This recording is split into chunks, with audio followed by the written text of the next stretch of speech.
Welcome to నేత్రాస్ lens. ఏంటి ప్రపంచం మొత్తం ఏకమై వచ్చినా ఇజ్రాయెల్ను ఓడించలేరా? కాస్త ఎక్కువ చేసి చెప్పినట్లేదు లేదు. ఇప్పుడు చెప్పిన దాంట్లో ప్రతి అక్షరం నిజం. శాంపుల్గా కొన్ని పేర్లు చెప్తా, మీరే ఆశ్చర్యపోతారు.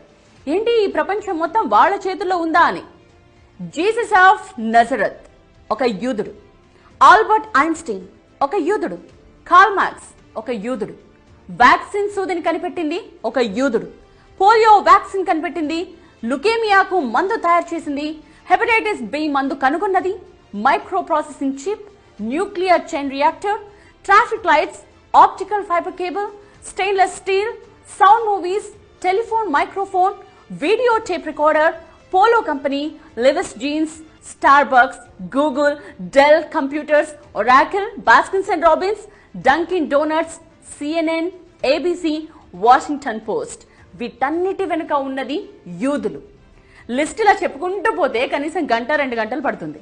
మీరు ఏ రంగమైనా తీసుకోండి, యూదులు లేకపోతే అడగండి.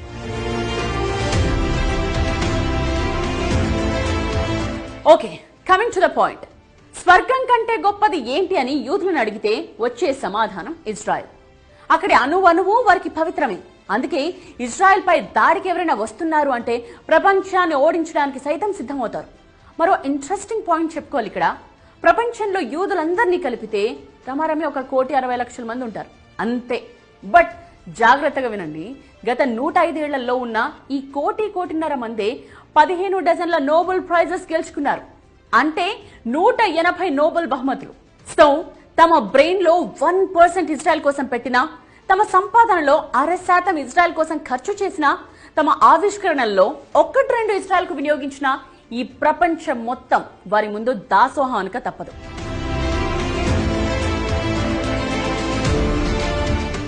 అసలు చుట్టూ 6 శత్రు దేశాలను పెట్టుకుని తొడగొట్టి నిలబడుతోందంటేనే యూ కెన్ ఇమాజిన్ ఇజ్రాయెల్ ఎంత పవర్ఫుల్ అని. యూదులకు ఎంత బ్రెయిన్ పవరా? ఇజ్రాయెల్ అంటే అంత కస వాళ్ళకి, నో డౌట్. శతాబ్దాలుగా వాడు పడ్డ కష్టం అలాంటిది. 100 ఏళ్లుగా ఎంతమంది ఎన్నిసార్లు దండయాత్రలు చేసి ఊచకోత కోశారు. బాబిలోనియన్లు యూదులను బానిసలుగా మార్చుకున్నారు. రోమన్లు కొన్ని వేల మంది యూదులను చంపేశారు. యూదుల భూభాగాన్ని చిన్నాభిన్నం చేసి చెల్లా చెదురయ్యేలా చేశారు. తలదోచుకోవడానికి వేరే దేశాలకు వెడితే అక్కడా పట్టుకుని చంపేశారు. స్పెయిన్లో యూదులను తరిమి కొట్టారు. యూరప్ లో కట్టగట్టి అందరినీ సామూహికంగా చంపేశారు. యూదుల తత్వం ఒక్కటే, ఎక్కడున్నా సరే అధికారంలో ఉండాలి, వ్యవస్థపై ఆర్థికంగా పట్టు సాధించాలి. ఇవే కోరుకుంటారు వాళ్ళు. బహుశా ఆ లక్షణమే హిట్లర్కు యూదులపై ద్వేషాన్ని పెంచిందేమో.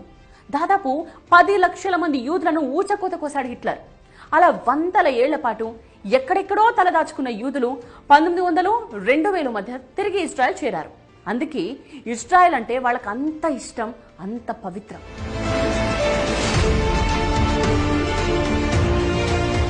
సరే, ఇంతకీ ఇరాన్తో గొడవేంటి? దీనికి ఆన్సర్ చెప్పుకునే ముందు కాస్త హిస్టరీకి వెళ్ళాలి. హోలీ ల్యాండ్, పవిత్ర భూమి. ఇజ్రాయెల్, పాలస్తీనా దేశాలు, జోర్దాన్, లెబనాన్ దేశాల్లోని కొన్ని ప్రాంతాలను కలిపి హోలీ ల్యాండ్ అంటారు. జాగ్రత్తగా గమనిస్తే ఇప్పుడు చెప్పుకునే ఈ దేశాల్లో ఇజ్రాయెల్ తప్ప అన్ని అరబ్ దేశాలే. బాగా గుర్తుంచుకోవాలి ఇక్కడ, ఈ హోలీ ల్యాండ్ ను ఐక్యరాజ్య సమితి 1947లో విభజించింది. ఇజ్రాయెల్ ను ఓ దేశంగా ప్రకటించింది. తమ పవిత్ర భూమిలో ఇజ్రాయెల్ కోసం ఒక ప్రాంతాన్నిచ్చి దాన్నొక దేశంగా గుర్తించడం ఏంటి అనేది అరబ్ దేశాల కోపం, ముఖ్యంగా పాలస్తీనా. సో పాలస్తీనా సివిల్ వార్ కు దిగింది. ఈజిప్ట్ ఏమో గాజాను లాక్కుంది. జోర్డాన్ వెస్ట్ బ్యాంక్ ప్రాంతాన్ని కైవసం చేసుకుంది. అప్పటికే యూదులు మహాశక్తిమంతులయ్యారుగా. 1967లో జస్ట్ 6 రోజుల యుద్ధం చేసింది ఇజ్రాయెల్. అంతే, ఈజిప్ట్ నుండి గాజాను, జోర్దాన్ నుండి వెస్ట్ బ్యాంక్ ను వెనక్కి తెచ్చుకుంది. బట్ గాజా నుండి ఇజ్రాయెల్ కు నిత్యం దాడి ఎదురవుతూనే ఉంది. కారణం గాజాను హమాస్ పరిపాలించడం. ఆ హమాస్ కు ఇజ్రాయెల్ ఎదిరించేంత ధైర్యం, సాహసం ఎక్కడదంటే పాలస్తీనా, Iran and other Arab countries. Hamas కు ఇరాన్ పరోక్షంగా ఆయుధాలు సప్లై చేసింది, కావాల్సిన ధన సహాయం కూడా చేస్తూ వచ్చింది.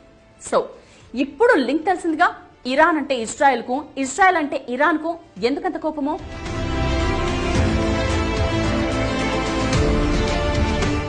మరి ఇజ్రాయెల్ గురించి ప్రపంచం మొత్తానికి తెలుసుగా. పోయి ఇజ్రాయెల్తో ఎందుకు పెట్టుకుంటోంది ఇరాన్? కొన్నేళ్లుగా ఇజ్రాయెల్ ఓడించేందుకు ఇరాన్ చేయని ప్రయత్నమే లేదు. అణుబాంబ్ కోసం ఎంతలా శ్రమిస్తోందో.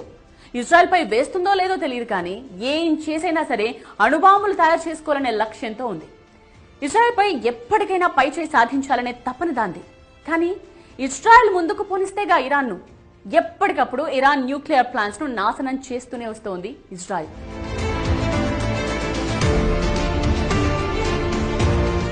అది పక్కన పెడితే ఇజ్రాయెల్ బలం ఎంత, ఇరాన్ బలం ఎంత? అఫీషియల్ డేటా ఒకసారి చూద్దాం. International institute for strategic studies IISS, Stockholm international peace research institute SIPRI, ఈ రెండు సంస్థల డేటా ప్రకారం దేశ రక్షణ కోసం ఇరాన్ $7.4 బిలియన్ ఖర్చు చేస్తోంది. అంటే అటు ఇటుగా 60 నుండి 65 వేల కోట్ల రూపాయలు.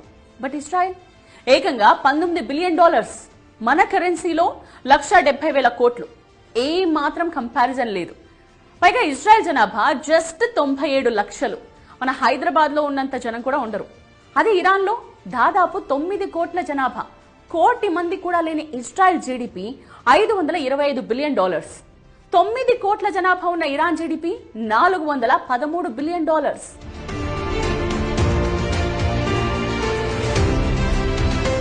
సరే, ఈ రెండు దేశాల సైనిక శక్తి ఎంత అది కూడా చూద్దాం. ఇజ్రాయెల్ దగ్గర 340 వార్ జెట్స్ ఉంటే ఇరాన్ వద్ద 320 యుద్ధ విమానాలున్నాయి.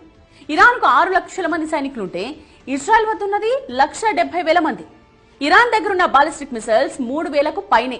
బట్ ఇజ్రాయెల్ దగ్గర ఎన్నున్నాయో ఇప్పటి వరకు కరెక్ట్ లెక్క తెలియదు. బట్ ఒక్కటి మాత్రం చెప్పగలం, ఇజ్రాయెల్ కున్న బలం దాని ఎయిర్ ఫోర్స్. ఇరాన్ లో కీలక లక్ష్యాలపై దాడి చేసే సత్తా ఉంది దానికి. ఇరాన్ కు ఎన్ని మిసైల్స్ ఉన్నప్పటికీ ఇజ్రాయెల్ గగనతలాన్ని రక్షించేందుకు ఐరన్ డోమ్ ఆరో సిస్టమ్స్ ఉన్నాయి. ఈ ఐరన్ డోమ్ ఆరో సిస్టమ్స్ ను బ్రేక్ చేయడానికి ఇరాన్ పడ్డ కష్టం అంతా ఇంత కాదు. వాళ్లే చెప్పుకున్నారు ఈ విషయాన్ని. America air defence system third Patriot ను సైతం ఛేదించగల సరికొత్త బాలిస్టిక్ మిసైల్స్ తయారు చేశామని చెప్పింది ఇరాన్. తాము తయారు చేసిన సరికొత్త వార్ హెడ్స్ డైరెక్షన్ ను మార్చుకోగలమని చెప్పుకుంది. మొన్న వాటిని ప్రయోగించే ఇజ్రాయెల్ ను దెబ్బతీసింది ఇరాన్. అందుకే అత్యంత శక్తివంతమైన ఐరన్ డోమ్ ఆరో ఎయిర్ డిఫెన్స్ సిస్టమ్స్ ను ఇరాన్ బ్రేక్ చేయగలిగింది.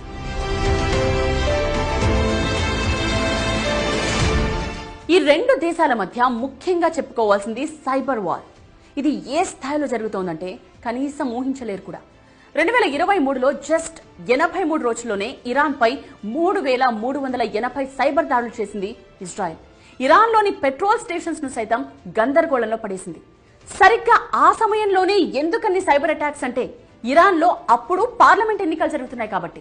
అంటే రోజుకు 40 సైబర్ దాడులు, గంటకు దాదాపు 2 సైబర్ అటాక్స్ ఉక్కిరిబిక్కిరి చేసింది ఇరాన్ ను.